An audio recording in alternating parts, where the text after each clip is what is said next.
자, 이번 시간에는 경영진과 최대주주 분석을 한번 해보도록 하겠습니다. 지금까지 수치 이야기를 많이 했었는데, 수치 이야기, 산업 이야기 이런 이야기들을 했었는데, 실제로 진짜 중요한 문제 중에 하나가 바로 경영진이나 최대주주의 문제입니다. 경영진과 최대주주가 일치하는 경우도 있지만 전문 경영인 체제 같은 경우에 일치하지 않는 경우도 요즘 상당히 많아졌죠. 그래서 아예 경영을 전문 경영인이 하고, 그리고 그 최대 주주는 주주로만 남는 형태의 경영 형태도 요즘은 많이 늘어나고 있는 것 같아요. 그죠? 어쨌든 간에 그 경영을 따로 한다고 하더라도 그 전문 경영인이 할 수 있는 일이 있고 또 오너와 대주주가 할 수 있는 일들이 있습니다. 그렇기 때문에 오너에 의지하고 지배 구조 같은 것들을 잘 살펴봐야 됩니다. 실제로 그리고 우리나라 아직까지 상당수의 상장 기업들에서 그 대주주, 보통 오너라고 부르죠. 대주주 일가가 가족들이 경영을 하는 경우도 아직 많기 때문에 그런 부분들 계속 잘 살펴보셔야 됩니다. 자, 기업의 미래는 숫자가 아니라 사람이 결정한다. 이렇게 얘기했죠. 자, 자꾸 말이 바뀌는 것 같다. 그렇게 생각하실 수도 있어요. 왜요? 제가 얼마 전까지 숫자 얘기했었잖아요. 근데 또 갑자기 사람이 결정한대. 말이 안 맞는 것 같잖아요. 근데 전체적으로 다 결정하기는 해요. 하지만 숫자는 미래보다는 현재를 이야기해주고 있습니다. 과거와 현재를 이야기해주는 것이 바로 숫자고요. 앞으로 될 일들은 뭐예요? 그 회사가 어떤 업에 종사하고 있느냐고, 그리고 어떤 사람이 그 회사를 경영하고 있느냐, 이 두 가지가 매우 중요합니다. 예. 기업은 시스템으로 움직인다고 생각하죠, 보통. 저도 그렇게 생각하고 그러게 맞습니다.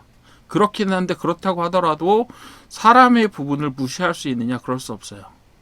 대개의 경우 사람이 잘못해서 대개의 경우 기업에 아주 큰일이 나는 경우는 시스템적으로 잘못되는 경우도 있지만 사람이 큰 잘못을 저질러서 즉 리스크가 오너 리스크라는 거, 그런 것들 때문에 사실 기업이 많이 안 좋아지는 경우도 있거든요. 특히 자수성가형 기업 같은 경우는 더욱 그런 경향이 강해집니다. 자, 기업을 실제로 전략을 세우고 돈을 쓰고 투자를 결정하는 것은 시스템 안에 들어있는 사람이긴 합니다. 그죠? 그래서 경영진을 알면 기업의 미래가 보인다. 지금 두 개가 계속해서 좀 섞여서 쓰고 있는데 구분은 좀 하셔야 돼요. 전문 경영인 있는 회사하고 오너 경영하는 회사하고 이런 것들이 있는데, 결국은 대주주 혹은 경영진을 이루는 오너 쪽에서 그 경영을 잘하지 않으면 안 된다라는 이야기를 하고 있는 거죠. 그래서 경영진, 오너, 최대 주주는 기업의 성장 방향, 자본 활용 전략, 돈을 어디다 쓰느냐죠. 그리고 주주한테 돈을 돌려줄 거냐 말 거냐, 그리고 M&A 성공 여부 등을 좌우하게 되는 거예요. 결국은 사람이 시스템을 움직이죠. 네. 자, 경영진 최대 주주 분석의 핵심 4가지 요소를 한번 이야기해 볼게요. 첫 번째로는 지분율이에요. 아무래도 지배력을 확인해야 됩니다. 자, 여러분들이 그 기업 정보라고 하는 페이지가 따로 있어요. 네, 기업 정보. 나중에 제가 한 번에 정리해서 예를 들면 저는 키움 중심으로 하니까 키움증권의 몇 번 화면이 이 기업 정보를 확인하는 화면이냐 이런 것들을 알려드릴 텐데, 자, 첫 번째로는 최대주주의 지분율이 제일 중요하다라고 얘기하면 요거는 확인할 수 있습니다. 바로 거의 상당히 최신 정보로 계속해서 업데이트를 하고 있기 때문에 그런 정보들을 확인을 하셔야 돼요. 최대 지주의 지분율이 높을수록 기업의 장기적인 전략이 흔들리지 않습니다 라고 하지만, 너무 높은 게 또 그렇게까지 엄청 좋지는 않아요. 또 일정 정도, 어느 정도는 외부에 주주들이 그 주식을 가지고 있어야 유통량이 나오고 거래량이 나오고 수급이 결정되고 이렇게 되기 때문에 사실은 유통 주식 수라는 것도 굉장히 중요해요. 그래서 일반적으로는 40% 정도를 기준으로 많이 이야기를 합니다. 그래서 30%를 이야기하기도 하지만 정말 일반적으로 안정적이라고 하면 보통 40% 정도까지를 이야기합니다. 보통 30% 이상이면 안정적이라고 얘기를 하고, 20-30% 보통은 아니에요. 보통 30%대는 다 됩니다. 우리나라의 경우. 그죠? 그리고 20% 미만이면 불안정하고 경영권 분쟁의 가능성이 있습니다. 때때로 20%인 대주주가, 예를 들면 공동창업 회사 같은 경우 20%대 대주주 집안 2개가 서로 경영권을 놓고 격돌하는 경우가 있습니다. 특히 그 선대회장 유고시, 선대회장이라고 부르는 그 선대 창업자 유고시에 그런 경우들이 많이 나타나요. 그죠? 상속 문제도 있고 또 거기에다가 다른 이제 대주주까지 얽혀들게 되면 이 그 회사가 어느 쪽으로 갈 거냐 또 누구의 의지대로 갈 거냐가 변경되는 경우들이 흔히 발생한단 말이죠. 그래서 20% 정도가 되게 불안한 거예요.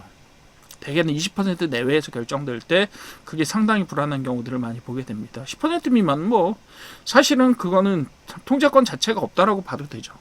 그거는 숨어있는 누군가가 통제를 하고 있기 때문에 굉장히 불안한 경우들이 많고요. 그리고 초기에 이제 투자 지분들을 많이 받은 상태에서 이제 상장되거나 이런 경우에 10% 이하로 흔히 떨어지는 경우도 있어요. 이런 경우는 아주 드물기도 하지만 이런 경우는 조금 위험합니다. 그래서 자사주하고 특수관계인 지분 합산 비율을 합쳐서 사실은 전체적으로 대주주 비율을 확인해 보셔야 되는 겁니다. 결국 자사주라는 것도 누가 관리해요? 대주주가 관리할 수밖에 없습니다. 그렇기 때문에 합산 비율을 항상 보시면 돼요. 그러니까 어떻게 보면 이게 여기잖아요. 유통 주식 비율 이렇게 되는 거 보신 적 있죠 혹시? 유통 주식 비율. 그게 대주주 지분의 반대입니다. 100에서 대주주 지분을 빼면 유통 주식 비율이 되는 거예요. 유통 비율이라고 보통 부르죠. 그렇게 되는 겁니다. 그러니까 그 두 가지만 둘 중에 하나의 숫자만 확인하시면 돼요. 하나는 유통 비율, 하나는 뭐죠? 대주주 지분 비율. 이렇게 보시면 돼요. 두 개를 합치면 100이 나옵니다. 자, 그렇게 보시면 되는데 이게 이제 최대 주주 같은 경우에는 주주가 집단이 두 개로 쪼개져 있다든가 이런 것들을 유통 주식 비율만으로는 확인할 수가 없기 때문에 직접적으로 어떤 집단들이 그 회사를 소유하고 있는지도 좀 눈여겨보실 필요가 있다. 이렇게 보시면 되겠고요. 자, 경영진 최대 주주 분석의 핵심 4요소 중에 두 번째 요소는 내부자 매매입니다. 그래서 오너 임원 매수 매도 같은 것들을 살펴보셔야 되는데 사실 이게 살펴보기가 조금 어려워요. 기업 내부자는 기업의 미래를 잘 알기 때문에 내부자가 매수한다는 것은 기업의 자신감을 나타내주는 거다라고 이야기할 수 있어요. 그렇기 때문에 지분 비율이 점점 높아진다라는 것 자체는 경영권을 강화하기 위해서 어떻든 간에 그 회사에 대한 어떤 통제권을 강화하겠다라는 의미로 받아들여지기도 합니다. 대신에 내부자 매도가 증가한다. 즉 대주주 측에서 매매가 이루어진다라고 하면 그건 위험 신호라고 볼 수 있어요. 그런데 문제는 우리나라는 대주주들이 차명 계좌를 가지고 있단 말이에요. 상당수가. 그래서 대주주가 파는지 아니면 외부에서 서로 다른 세력 간에 사고 파는지를 알 수 없는 경우도 많습니다.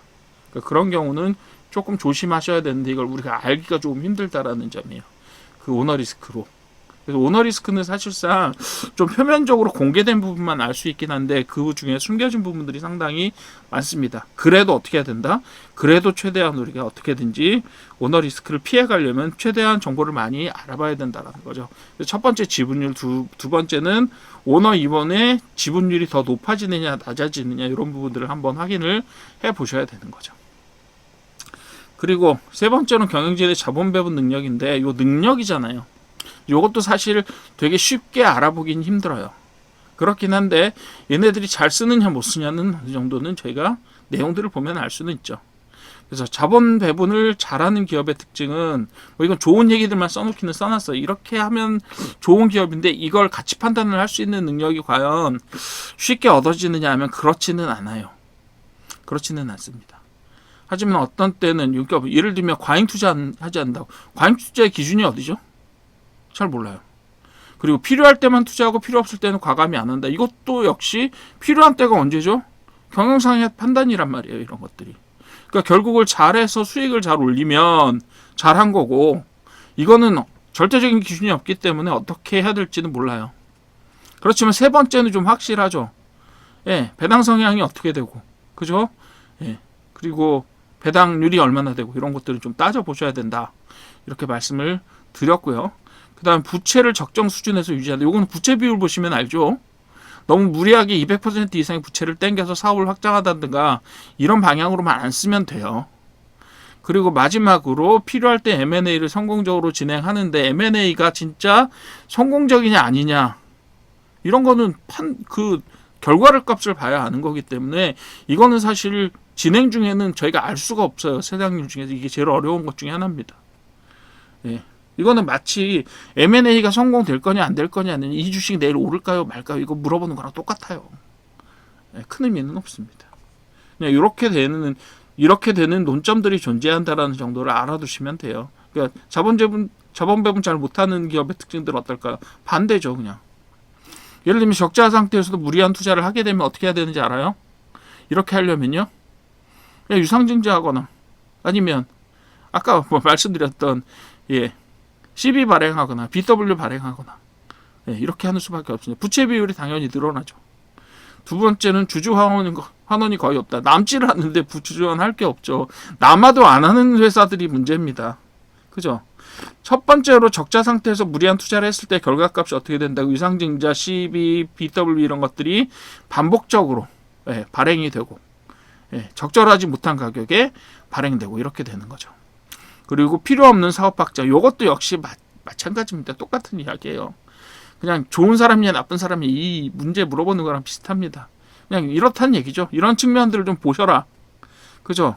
첫 번째 줄하고 네 번째 줄은 똑같은 거예요. 다섯 번째로 충동적인 M&A 후 손실 처리한다. 즉 M&A를 빨리 하고 그리고 빨리 팔아치우고 이런 행위를 반복하면서 회사의 부를 유출시킨다. 이런 행동들이 보이게 되면 요거는 투자 잘못하는 기업이네라고 해서 경영진의 능력에 좀 의문을 가져봐도 맞다라고 볼 수가 있는 거죠. 자, 네 번째로 경영진의 평판, 과거 기록 이런 것들을 보셔야 돼요. 경영진의 과거 행적, 그 사람이 어떤 사람이고 뭘 했고, 물론 표면적으로밖에 모르죠. 하지만 알아봐야 될 부분들은 다 알아봐야 되는 거예요. 그래서 어떻게든지 회사의 정보에 대해서 조금 더 알아보도록 하시고 그 회사가 어떻게 만들어졌는지 어떤 스토리를 가지고 있는지 이런 부분들을 알아봐 두시면 돼요. 그래서 재무 안정성 개선을 경험했냐, 뭐 신사업 성공 경험이 있냐 이런 것들이죠. 신사업 성공 경험이 없으면 경영진이 나쁘다 그러면 이재용이 물러나야죠.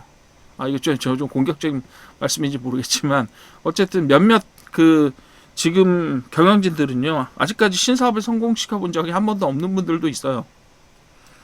네, 그렇게 보시면 돼요.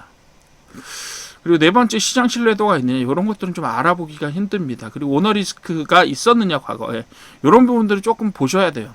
물론 이제 오너 리스크 이런 배임 횡령 이런 것들이 있었다라고 하면 그 사람이 오너라고 하더라도 경영진 안에 남아있기는 힘들게 되겠죠. 그러니까 향후에 그런 건 일들이 반복될 거냐 잘 모르지만 어쨌든 그럴 가능성이 좀 적어지는 건 사실입니다. 그죠? 특히 오너 리스크는 장기 투자에서 치명적이다. 이 부분은 맞습니다. 그죠? 그리고 어떤 때 회사가 잘 될 때는 엄청 경영을 잘하다가 조금 어려워지면 굉장히 퍼포먼스가 떨어지는 경영진도 있을 수가 있는데 그렇다고 해도 그것을 쉽게 판가름 내기는 어렵다. 이렇게 보시면 됩니다. 그래서 철저하게 수치 기반의 데이터 기반으로 여러분들이 판단을 하시고 이런 정성적인 것에 대한 소문, 루머 이런 것들에 너무 현혹되지 않는 것도 사실 하나의 방법이에요. 자, 지배구조 체크리스트 6가지입니다. 자, 봅시다. 지배구조는 내 돈을 얼마나 안전하게 맡길 수 있는 사람들이냐? 잖아요. 결국 저희가 주식을 산다. 어느 회사에 주식을 산다라고 하는 건 뭐예요? 그 회사에 투자하고 그 회사의 가치에 대해서 내가 돈을 댄다라는 이야기잖아요. 그런 것들을 잘 보셔야죠. 자, 첫 번째로 최대주주 특수관계인 지분합산의 30에서 50 사이가 가장 이상적이다 이렇게 말씀드렸죠. 30이 최소한, 40이 적정, 50까지는 적정 이렇게 보시면 돼요. 두 번째로 자사주 비중이 높으면 좋습니다. 지금 또 상법 개정안 때문에 자사주 비중이 높은 회사일수록 고가치로 평가받는 경우들이 많아지고 있어요. 그 다음 주주환원 정책, 즉 배당이나 자사주 매입해서 자사주 소각 같은 부분들도 앞으로 전개가 될 것으로 봅니다. 그래서 주주에 대해서 주주 환원이라고 부르죠. 주주에게 가치를 환원시켜주는 정책들을 잘 쓰고 있느냐 이런 부분들이 중요한 부분이 되겠고요. 자, 이사회 독립성입니다. 그래서 오너 견제 시스템이 있느냐 없느냐, 그죠? 점점 우리나라 법률이 이런 거버넌스에 대한 부분들을 강조하고 있어요. 그래서 외부에 어떤 통제 장치가 있느냐 없느냐를 점점 더 중요하게 생각해 가고 있는 형태로 기업의 어떤 지배 구조를 보기 때문에 그런 부분들 잘 보셔야 돼요. 여러분들 ESG 아시죠? ESG.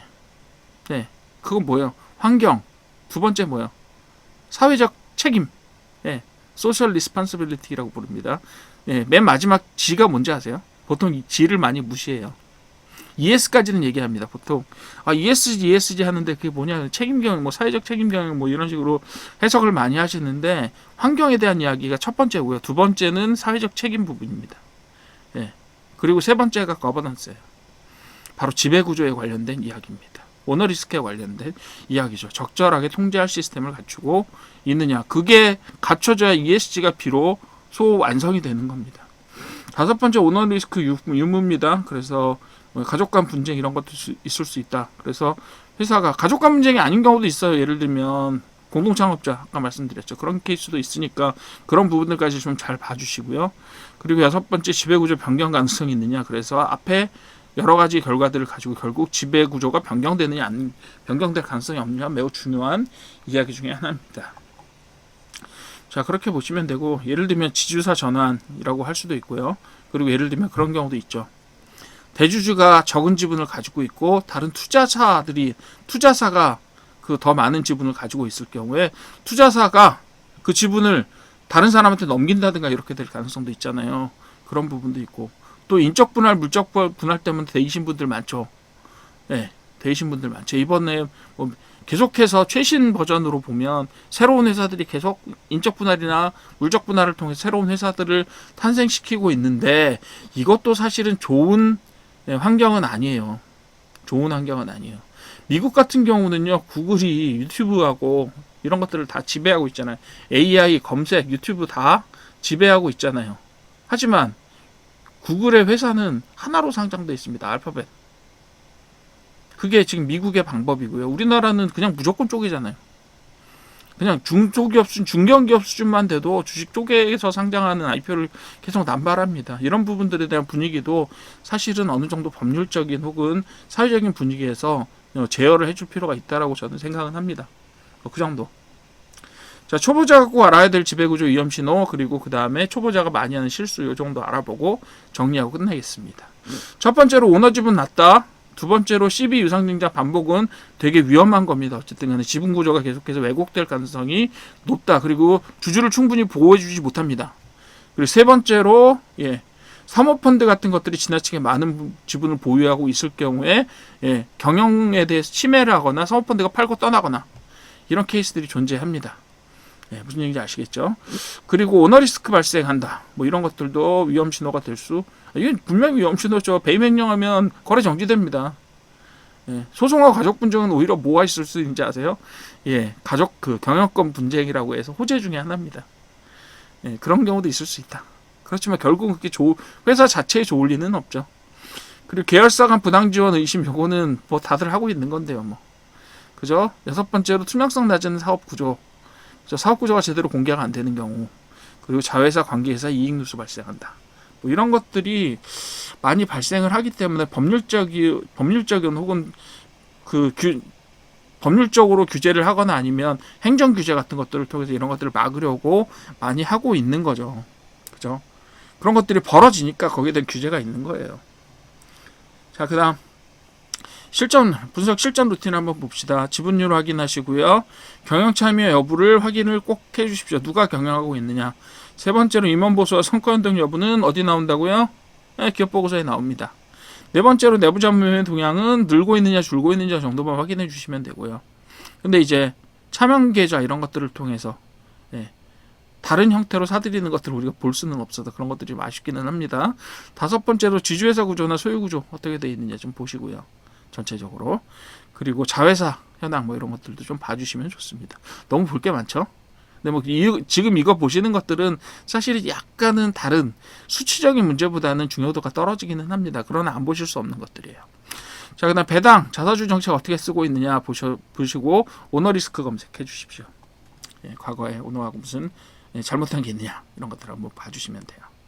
자, 강의 요약합시다. 기업의 미래는 오너 의지, 경영진 실력에 달려 있습니다. 그죠? 장기적으로 투자하시려면 그런 것들이 중요하죠.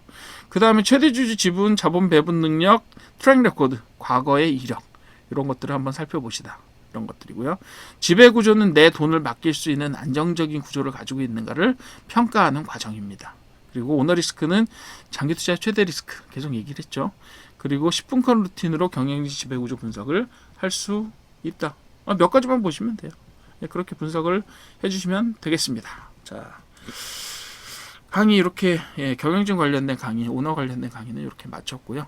역시 이런 부분들까지 다 어느 정도 보실 수 있는 능력을 가지셨으면 좋겠고, 너무 복잡하고 크게 보시지 말고요. 간단한 검색과 그리고 이런 것들, 그런 수단들로 한번 이 경영진에 대해서도 보고 가시기를 바랍니다.